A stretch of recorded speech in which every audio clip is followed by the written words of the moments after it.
अब हम चतुर्थ पाठ के अनुवाद को करेंगे, अनुवाद पद्धति के नियम को जानने का प्रयास करेंगे। चतुर्थ पाठ के अनुवाद प्रक्रिया में विभज्य प्रयोग की चर्चा की गई है। हम प्रवेश में 9वें पाठ में विभज्य प्रयोग के बारे में पढ़ चुके हैं। यदि आप प्रवेश पुस्तक के उस पाठ को पुनः पढ़ें और समझने का प्रयास करें तो बहुत अच्छी बात होगी। तथापि हम यहाँ तो करेंगे ही।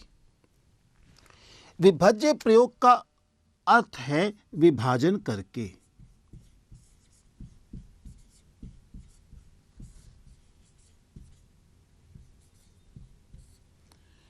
अब प्रश्न उठ सकता है किसका विभाजन करके? तो आइए हम यहां देखते हैं। जैसे मान लिया जाए यहां निद्राति लिखा हुआ है। निद्राति एक क्रियापद है। यदि मैं विभाजन करूं तो मैं यह कह सकता हूं निद्राम करोति, यानी निद्राति को ही मैंने निद्राम करोति इन दो पदों में बांट दिया। भुक्ते, इसे हम एक क्रियापद है, यह भुक्ते, यहां मैंने कर दिया भोजनम करोति, मैंने इसे दो भागों में कर दिया। छिन्नति, काटता है, यहां फिर एक क्रियापद है, मैंने यहां छेदनम करोति। इस प्रकार से मैंने एक क्रियापद को दो पदों में बांट दिया है। उसमें एक कर्म बन गया है निद्राति, निद्राम करोति, निद्रा कर्म बन गया है। भोजन यानी निद्रा को करता है, भोजन को करता है, भोजनम भी कर्म बन गया है। छेदनम करोति, यहाँ छेदनम भी कर्म बन गया है। और फिर मैंने क्रोति का उपयोग कर दिया है, क्री धातु का उपयोग कर दिया है। इस प्रकार से मैं किसी क्रिया को जब दो पदों में बांट देता हूँ, एक पद उसमें कर्म का रूप ले लेता है और दूसरा पद क्री धातु के क्रियापद के रूप में आ जाता है, तो उस समय हम उसे विभज्य प्रयोग या विभाजन करके की स्थिति से जोड़ देते हैं। इस पाठ में इसी बात को सिखाने का प्रयास किया गया है। 3-4 बातों पर बहुत ध्यान देना होगा, जो जैसे जैसे हम आगे बढ़ेंगे मैं बात को समझाऊंगा। तो विभज्य प्रयोग में मैंने कहा कि हम क्रियापद को दो पदों में बांट देते हैं। आइए हम जरा वाक्य लेते हैं। वह पुस्तक पढ़ता है। इसका दो रूपों में हम प्रायः प्रयोग करते हैं। आपकी पुस्तक में अधीते का प्रयोग किया गया है, मैंने इसलिए वह वाक्य भी लिख लिया है, और आसानी के लिए कि समझ सकें फिर मैंने पठती का भी प्रयोग कर दिया है। वह पुस्तक पढ़ता है, वह सह पुस्तक यानी पुस्तक को, यहाँ को दिखाई तो नहीं दे रहा लेकिन को का भाव यहाँ है। उस दृष्टि से यहाँ द्वितीय विभक्ति लग जाएगी, क्योंकि एक वचन है, पढ़ता है, पठती। वह पुस्तक को पढ़ता है, वह पुस्तक पढ़ता है सह पुस्तकम पठति। अथवा जैसा कि आपकी पुस्तक में दिया गया है सह पुस्तकम अधीते। अब यहाँ मैंने म लगाया है क्योंकि बाद में स्वर आ रहा है। और बार बार मैंने ये बात आपको बताने का प्रयास किया है कई पाठों में, कई संदर्भों में, यदि बाद में स्वर आए तो हम म लिखते हैं, अनुस्वार नहीं लगाते हैं। और यहाँ क्योंकि प आ रहा था इसलिए यहाँ अनुस्वार का प्रयोग हुआ है। अब यदि मैं इस वाक्य को विभज्य प्रयोग के द्वारा लाऊं तो देखिए पठती का बन जाएगा पठनम करोति, अधीते का बन जाएगा अध्ययनम करोति। तो पठती पठनम कर्म बन गया और क्री धातु का उपयोग कर दिया। अधीते में अध्ययन कर्म बन गया और क्री धातु का उपयोग कर दिया है। तो वाक्य बना सह पुस्तकस्य पठनम करोति, सह पुस्तकस्य अध्ययनम करोति। फिर अगर आप ध्यान देते हैं मैंने पुस्तकम को यहाँ रेखांकित किया है, यहाँ भी हम रेखांकित कर सकते हैं। ये क्यों किया है? ये ध्यान देने योग्य बात है, बहुत ध्यान देना होगा। जब भी हम विभज्य का प्रयोग करते हैं तो जहाँ भी हमने कर्म लगाया है, जैसे पठनम अध्ययनम, तो जो पहले कर्म था यानी पुस्तकम पठति यह कर्म था, पुस्तकम अधीते यह कर्म था। उस समय कर्म में द्वितीय के स्थान पर हम षष्ठी का उपयोग करते हैं, द्वितीय स्थाने षष्ठी विभक्ति। अतः पुस्तकम के स्थान पर हमने पुस्तकम पुस्तकस्य कर दिया, एक वचन यहाँ, क्योंकि पुस्तकम एक वचन में है, पुस्तकस्य भी एक वचन में है। यहां माने पुस्तकानी होता तो यह बन जाता पुस्तका नाम। यहां यदि पठती के स्थान पर पठंती होता तो यह बन जाता पठनम कुर्वन्ति। या पठती के स्थान पर अहम पुस्तकम पठामि ऐसा होता तो यह बनता अहम पुस्तकस्य पठनम करोमि। अगर यह होता त्वम पुस्तकम पठसि तो वाक्य बनता त्वम पुस्तकस्य पठनम करोति। तो ये जो करोति आ रहा है, जो क्रिया के अंतर्गत क्रि धातु का प्रयोग हुआ है, यहां ध्यान देना होगा वहां रूप क्या आया है, कर्ता का रूप क्या है। कर्ता यदि प्रथम पुरुष एक वचन का है तो करोति भी प्रथम पुरुष एक वचन की हो जाएगी। कर्ता यदि बहुवचन में है प्रथम पुरुष में तो करोति में भी करोति के स्थान पर हम प्रथम पुरुष बहुवचन के रूप का उपयोग करेंगे। मध्यम पुरुष है तो क्रि धातु का मध्यम पुरुष का रूप होगा। हम यह भी कर सकते हैं, लकार भी इसी प्रकार से कर सकते हैं। यह होता सह पुस्तकम पठिष्यति तो हम लिखते सह पुस्तकस्य अध्ययनम करिष्यति।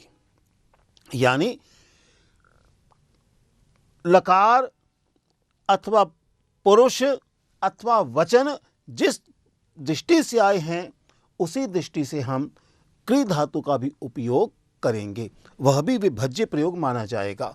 अतः वह पुस्तक को पढ़ता है, सह पुस्तकम पठति अथवा सह पुस्तकस्य पठनम करोति, सह पुस्तकम अधीते अथवा सह पुस्तकस्य अध्ययनम करोति।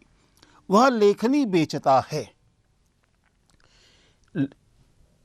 वाक्य बना सामान्य वाक्य सह लेखनीम विक्रीणीते, सह लेखनीम विक्रीणीते। अब विक्रीणीते क्या है, विक्रय करना, तो विक्रयणम करोति।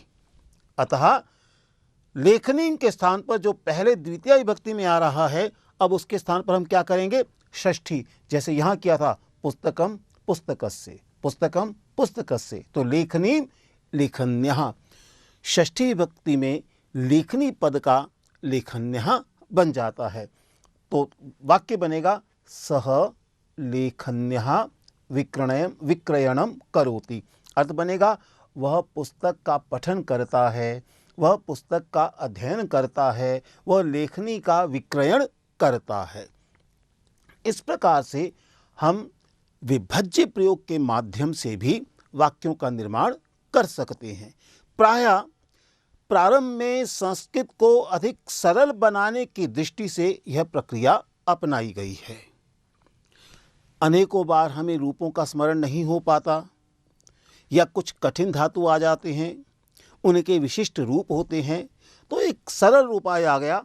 क्रि धातु के रूप प्रायः हम ध्यान में रखते ही हैं कि करोति कुरुतः कुर्वन्ति, करोषि कुरुथः कुरुथ, करोमि कुर्वः कुर्मः। इस प्रकार से हम इन रूपों को ध्यान में रखते हैं, तो उससे पहले जो भी पद आ रहा है उसमें हम षष्ठी लगा दें। अर्थात पठनम करोति, अध्ययनम करोति, विक्रयणम करोति, निद्राम करोति, भोजनम करोति, छेदनम करोति। और जहाँ पहले कर्म के रूप में द्वितीया लगी हुई थी उसके स्थान पर हम षष्ठी लगा देंगे, वो संबंध कारक में आ जाएगी।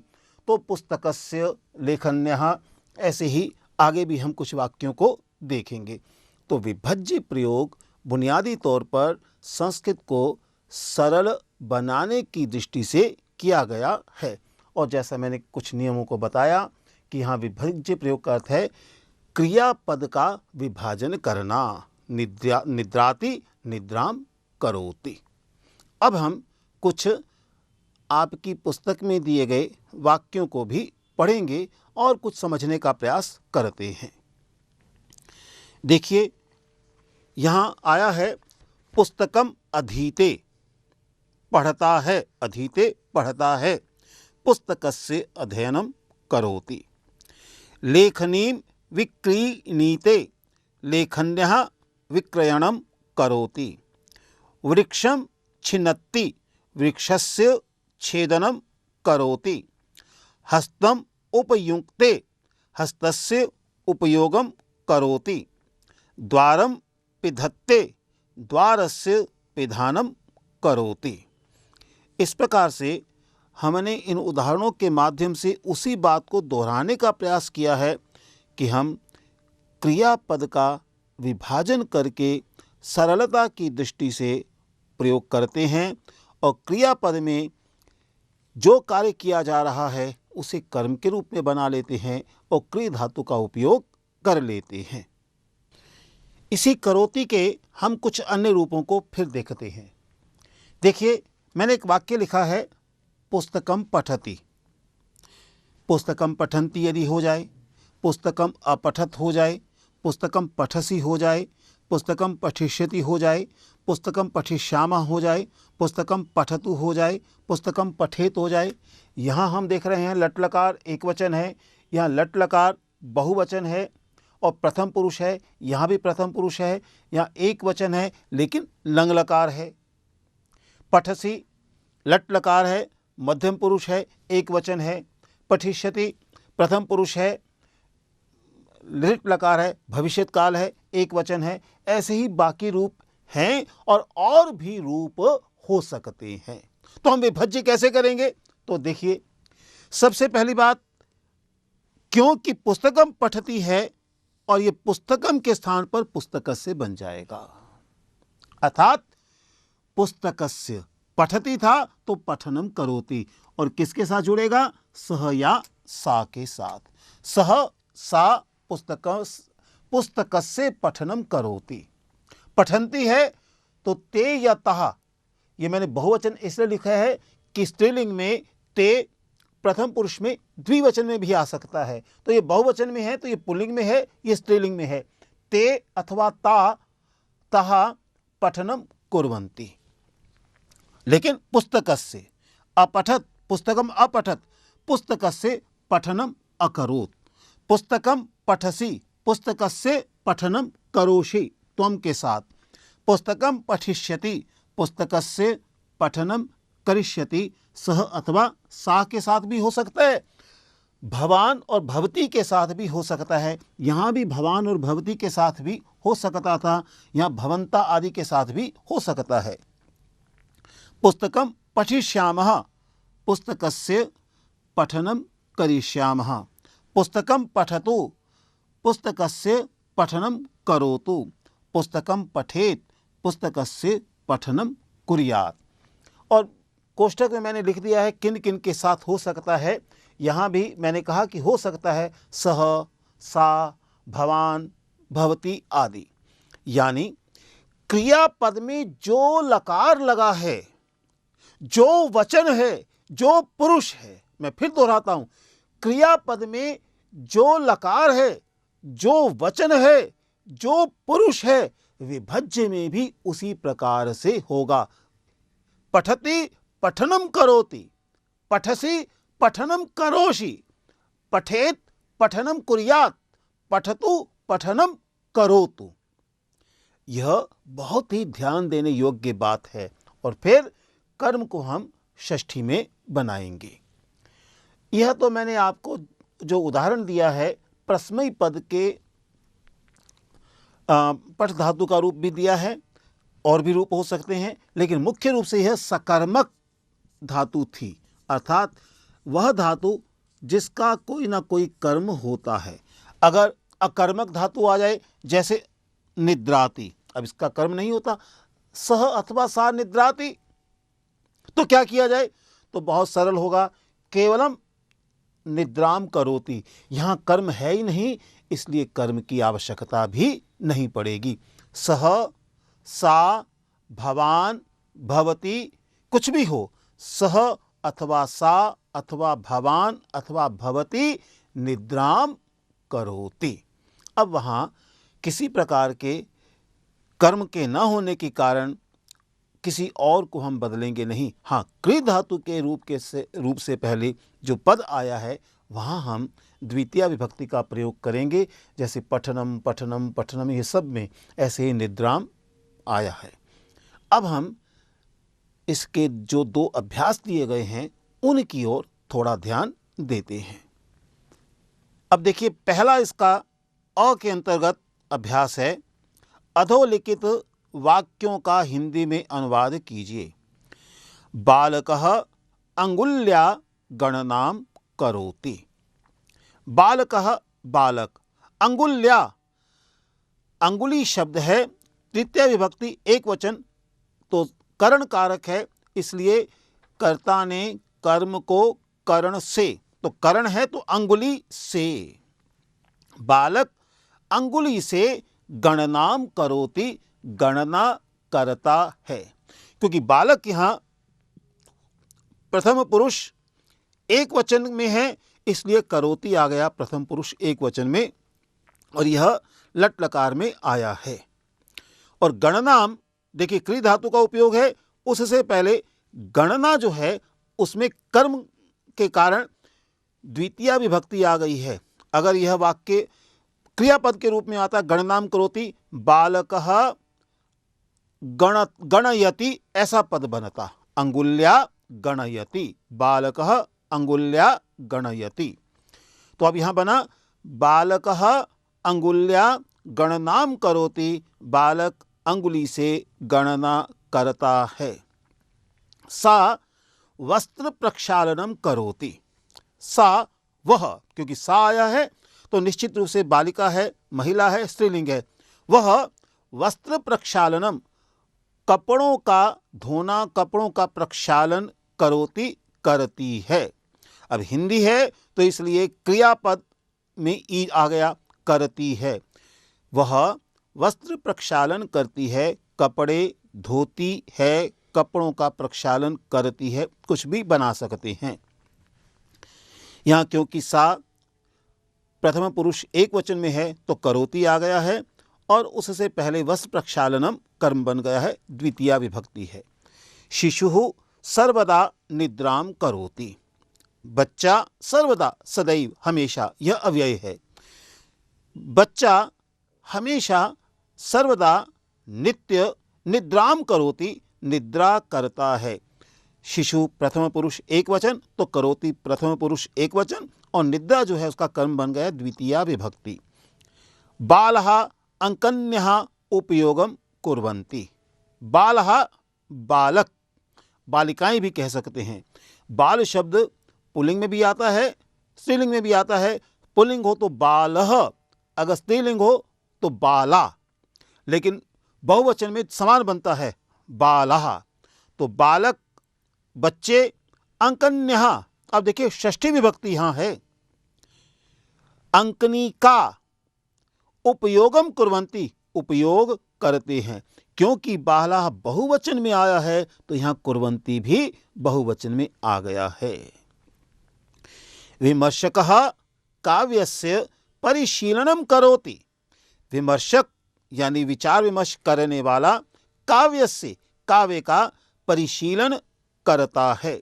तो देखिए वहां उपयोगम कुर्वन्ति, अगर ये सामान्य वाक्य होता तो अंकन्यः के स्थान पर अंकनीम होता, लेकिन यहाँ उपयोगम करोति विभज्य प्रयोग है, इसलिए जो पहले कर्म था वो षष्ठी बन गया है, संबंध के अर्थ में आ गया है, इसलिए अंकन्यः।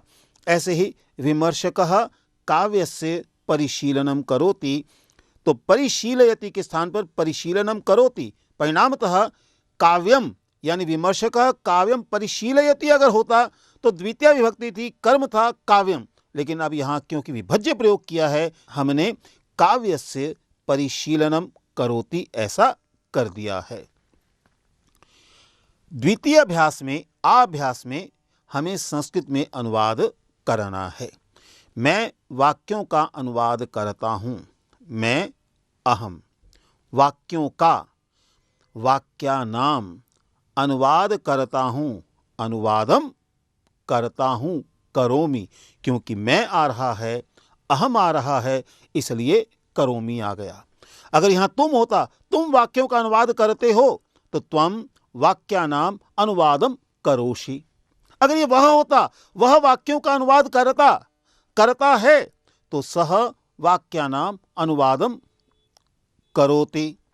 सा होता तो सा वाक्यानाम अनुवादम करोति। तो ये हमें ध्यान रखना होगा, कर्ता किस पुरुष में है, तो यहां अहम है तो करोमि, अहम वाक्यानाम अनुवादम करोमि। छात्र प्रश्नों का उत्तर लिखता है।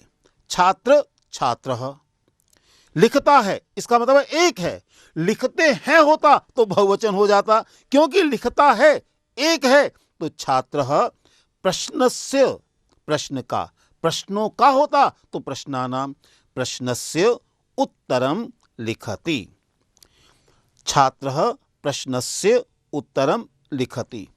कार्यक्रम कब शुरू होने वाला है, यहाँ भवति के अर्थ में आ रहा है, यानी कब शुरू होता है इस भाव में आ रहा है, यानी कार्यक्रम का प्रारंभ कब होने वाला है, यह हम भाव बनाएंगे। तो कार्यक्रमस्य आरंभः अथवा प्रारंभः कदा भवति, कार्यक्रमस्य प्रारंभः कदा भवति। भविष्यति भी कर सकते हैं कि कार्यक्रमस्य आरंभः कदा भविष्यति।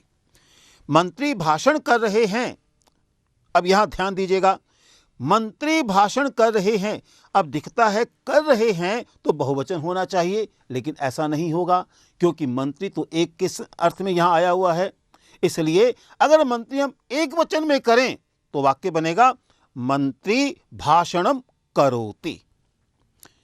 सम्मान के लिए कर रहे हैं कर दिए, लेकिन मान लिया जाए बहुत से मंत्री हैं, बहुत सारे मंत्री भाषण कर रहे हैं, तो अब हम क्या करेंगे, तो कुर्वन्ति तब तो आएगा, लेकिन तब मंत्री नहीं आएगा, मंत्रिणः, मंत्रिण शब्द का बहुवचन रूप बनकर मंत्रिणः भाषणम कुर्वन्ति अथवा भाषणानि कुर्वन्ति, तब भाषण को भी हम बहुवचन में कर सकते हैं, एक वचन में भी चल सकता है, लेकिन यहां भाव है मंत्री तो एक ही है, सम्मान के लिए कर रहे हैं कर दिया है, तो मंत्री भाषणम करोति अथवा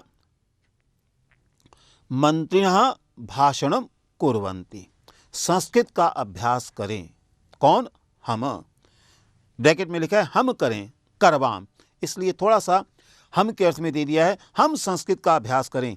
वयम संस्कृतस्य अभ्यासम करवाम, क्योंकि आवाम वयम आ रहा है इसलिए करवाम, और अभ्यास करना है वो कर्म बन जाएगा और संस्कृत का संबंध बन जाएगा। वयम संस्कृतस्य अभ्यासम करवाम। यहाँ करवाम जो आया है वह अपने लिए एक सुझाव के रूप में आया है। इस प्रकार से हमने अभ्यास में जो वाक्य देखे वहाँ से उन्हीं नियमों का स्पष्टीकरण हो रहा है कि हम विभज्य प्रयोग में क्रिया का विभाजन कर देते हैं। क्री धातु के रूपों का उपयोग होता है, लेकिन क्री धातु के रूपों का प्रयोग करते हुए हमें क्री धातु जो मूलतः एक क्रियापद का उपयोग था उसके पुरुष, वचन, लकार आदि की ओर ध्यान देना होगा। उसी दृष्टि से हम क्री धातु के रूप का उपयोग करेंगे, और जहाँ सकर्मक क्रिया है तो जो उसका कर्म मूलतः था, जब हमने क्रियापद का प्रयोग किया था उस समय जो द्वितीया में था वो षष्ठी में जाएगा, और अगर हमने विभाजन कर दिया है और क्री धातु का उपयोग किया है तो उससे पहले जो कार्य आएगा, जैसे पठनम करोति, तो पठनम कर्म बन जाएगा, द्वितीया विभक्ति का प्रयोग वहाँ होगा।